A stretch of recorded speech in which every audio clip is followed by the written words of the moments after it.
keadilan hakiki dari Allah itu tergantung daripada amal kita. Ya. Jadi bila mana ada orang yang mengaku punya prioritas karena keturunannya, karena nasabnya, dan karena golongannya dan lain sebagainya, ya, itu kurang benar, tidak benar. Ya, itu bertentangan dengan hukum keadilan Allah. Ya. Walaupun keturunan siapapun, nasabnya siapapun, sebagus apapun, bila mana amal perbuatannya tidak bagus, tetap masuk neraka. Yaitu orang-orang yang syirik kepada Allah. Syirik secara dzat, syirik secara asma Allah, dan syirik secara sifat maupun tindakannya Allah, afalnya Allah. Ya.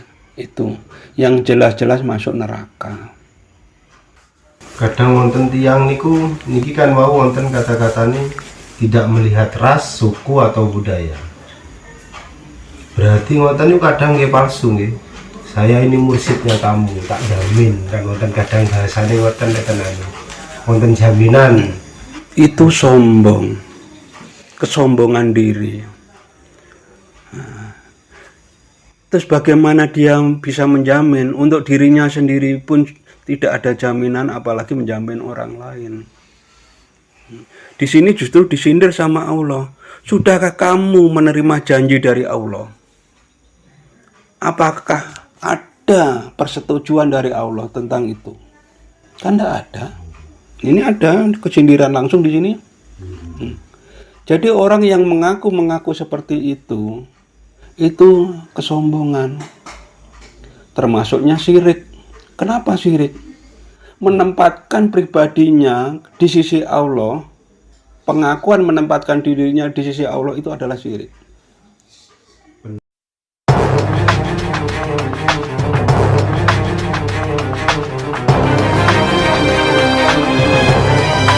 A'udzubillahi minasyaitonirrajim. Bismillahirrahmanirrahim. فويل للذين يكتبون الكتاب بأيديهم ثم يقولون هذا من عند الله ليشتروا به ثمنا قليلا فويل لهم مما كتبت أيديهم وويل لهم مما يكسبون وقالوا لن تمسنا النار إلا أياما معدودة قل أتهدتم عند الله عهدا فلن يخلف الله عهده أم تقولون على الله ما لا تعلمون. Dan mereka berkata, neraka tidak akan menyentuh kami kecuali beberapa hari saja. Katakanlah, sudahkah kamu menerima janji dari Allah sehingga Allah tidak akan mengingkari janjinya? Ataukah kamu mengatakan tentang Allah sesuatu yang tidak kamu ketahui? Ya. Dari Al-Baqarah ayat 79,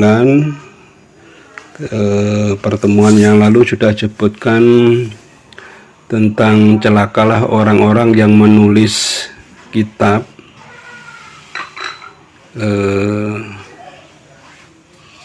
sudah diterangkan. Jadi celaka itu ada dua kali, celaka pada waktu menulisnya dan celaka pada waktu berbuatnya.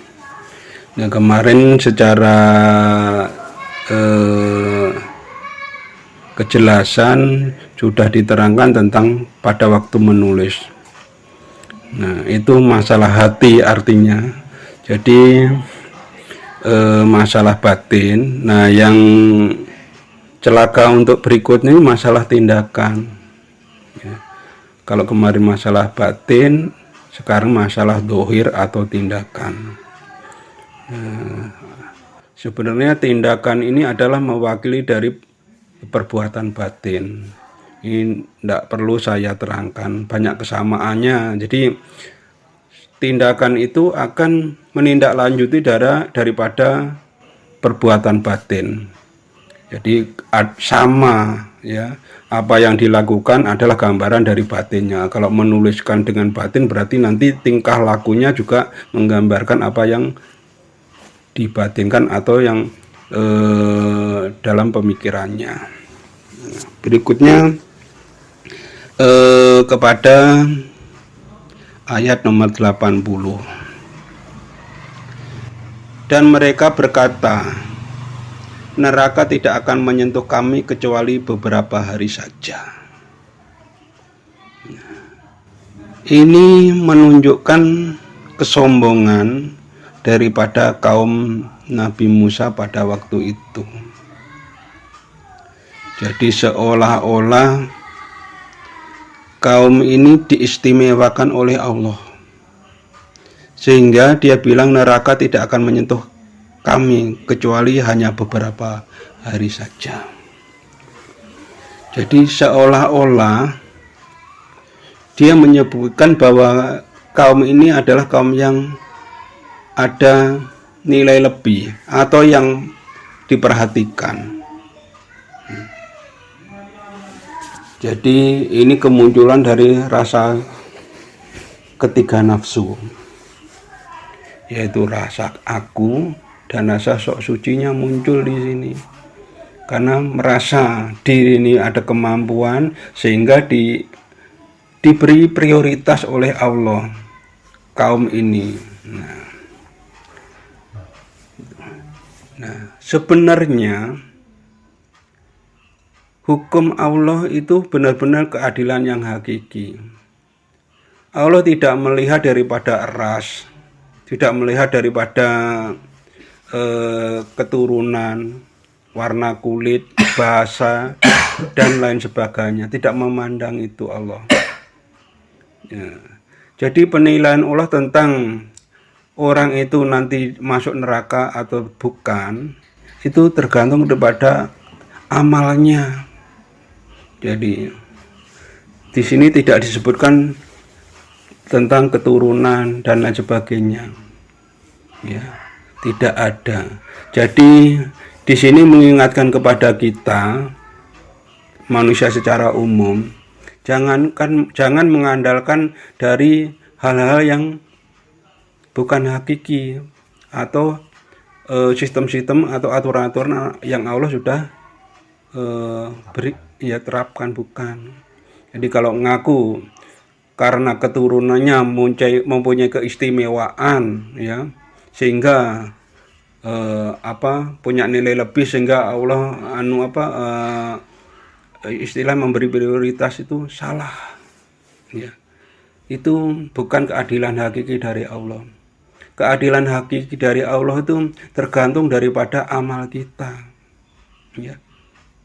Jadi bila mana ada orang yang mengaku punya prioritas karena keturunannya, karena nasabnya, dan karena golongannya dan lain sebagainya, ya, itu kurang benar, tidak benar, ya. Itu bertentangan dengan hukum keadilan Allah, ya. Walaupun keturunan siapapun, nasabnya siapapun, sebagus apapun, bila mana amal perbuatannya tidak bagus, tetap masuk neraka. Terus siapa orang-orang yang masuk neraka itu, siapa saja? Kira-kira siapa yang masuk neraka?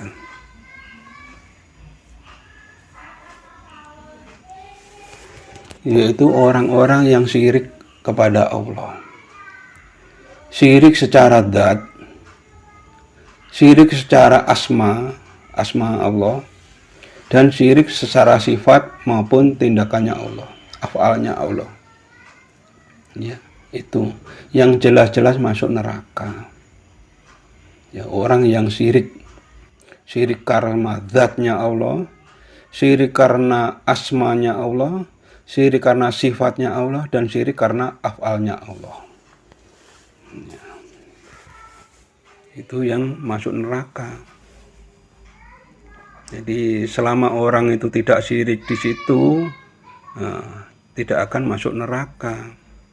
Apapun rasnya, apapun keturunannya atau nasabnya, atau sebagus apapun orang itu, bila mana tidak syirik kepada Allah, masih aman. Ada pertanyaan? Dalam lingkup neraka ini lek sama nih ten alam mriki nyata mboten usah ten alam mriku niku neraka dipersifat nopo siksoan nopo musibah nopo Segala bentuk penderitaan itu adalah neraka dunia, apapun bentuknya. Nah, yang dimaksud neraka di sini terutama masalah batin, bukan masalah dohir. Neraka itu goib, artinya batin, artinya bukan dohir. Jadi suatu permasalahan, penderitaan yang terletak di batin, bukan di dohir. Ya, seperti was-was, ketakutan, kepanikan, terus kegelisahan, ketidaktentraman, kebahagiaan, itu adalah faktor-faktor neraka dunia. Jadi dikatakan neraka dunia itu adalah sifat penderitaan daripada batin kita. Ya, itu. kadang wonten tiang niku niki kan mau wonten kata-katanya tidak melihat ras, suku atau budaya. Berarti wonten niku kadang nggih palsu nggih. Saya ini mursidnya kamu, tak jamin. Dan kadang bahasanya wonten wonten jaminan. Itu sombong, kesombongan diri. Terus bagaimana dia bisa menjamin? Untuk dirinya sendiri pun tidak ada jaminan, apalagi menjamin orang lain. Di sini justru disindir sama Allah. Sudahkah kamu menerima janji dari Allah? Apakah ada persetujuan dari Allah tentang itu? Kan tidak ada. Ini ada kesindiran langsung di sini. Jadi orang yang mengaku seperti itu kesombongan. Termasuknya syirik. Kenapa syirik? Menempatkan pribadinya di sisi Allah, pengakuan menempatkan dirinya di sisi Allah itu adalah syirik. Menempatkan dirinya kepada sisi Allah, seolah-olah dia jajar dengan Allah atau bersamaan, itu syirik. Allah itu tidak bisa disejajarkan, tidak disamakan dengan makhluk.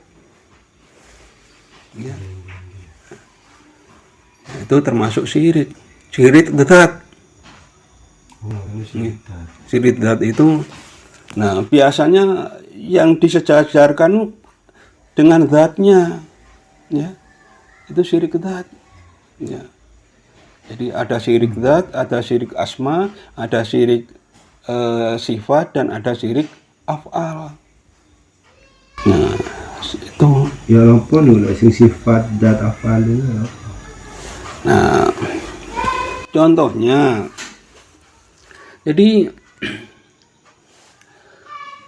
kita berbuat Rahman Rahim. Contohnya kasih sayang sama orang. Kita ada pengakuan. Itu sudah syirik sifat. Hubungan timbal balik. Nah, menyamakan dirinya dengan Allah. Ya. Kita boleh, ya, memang kita sebenarnya diwajibkan kalau kita benar-benar. Jadi di dalam diri kita ini ada ketiga-tiganya, itu ada asma, sifat, dan afalnya Allah itu di dalam diri kita ada, dan itu harus kita praktekkan. Ya. Dalam memaktekkan ini tidak ada boleh pengakuan bahwa diri kita yang melaksanakan, bukan. Nah, begitu pengakuan ini udah syirik. Meskipun batin terucap. Batin terucap, ada pengakuan. Ya. Nah, seolah-olah dia menjadi Tuhan kedua perbuatannya ini. Bahwa karena aku, bukan semuanya tetap karena Allah. Dilaksanakan tapi dengan ikhlas, tanpa pengakuan. Nah, itu yang benar. Begitu ada pengakuan, sudah syirik. Ya. Jadi mau membantu orang, ngasih orang, nolong orang, ada pengakuan, sudah syirik. Itu untuk istilah padang hati loh ya, kehati-hatian kita. Kalau umum lain lagi, terserah umum ngomong apa. Tadi di padang hati, kehati-hatian kita itu seperti itu. Nah.